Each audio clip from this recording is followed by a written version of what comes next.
Choisissez vos supports de réalisation, contenants, fleurs et accessoires selon la saison, l'événement et le style que vous souhaitez donner à l'ensemble de votre création. Commencez par placer un film plastique pour recouvrir toute la surface du fond du contenant. Cela vous permettra de maintenir l'humidité des blocs de mousse végétale et cela empêchera également que l'eau ne ruisselle. Positionnez dans votre contenant les blocs de mousse végétale préalablement trempés dans une bassine. Comblez tous les espaces.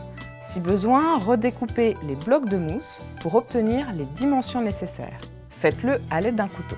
Ajustez-les bien pour qu'ils se maintiennent parfaitement entre eux. Veillez à obtenir une surface bien plane. Découpez l'excédent de film plastique afin de le dissimuler.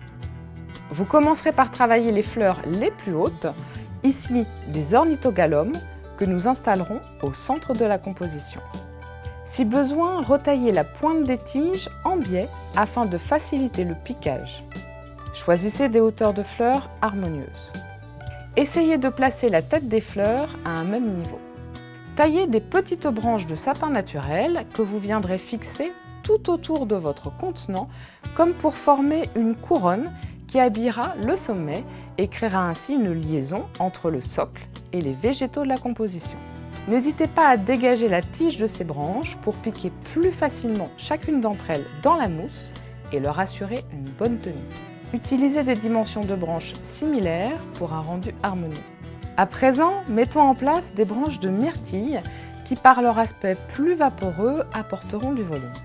Piquez des tiges de myrtille tout autour de votre première masse de fleurs verticale. Intercalez les tiges d'ornithogalum et de myrtille. Répartir les branches de bouleau teinté blanc au sein des tiges de myrtille. Recoupez les tiges de gerbera assez courts pour les placer au pied des ornithogalums et des différents feuillages.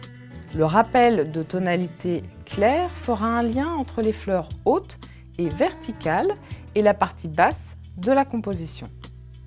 Pour apporter de la rondeur et un aspect plus festif, nous utiliserons ici des boules décoratives argentées, mates ou bien brillantes, montées sur des pics.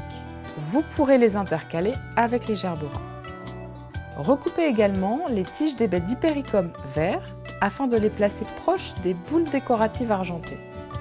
Pour mettre en place facilement les pommes de pin teintées blanc, entourez la base avec un fil métallique assez rigide, puis le tournez sur lui-même pour créer une tige.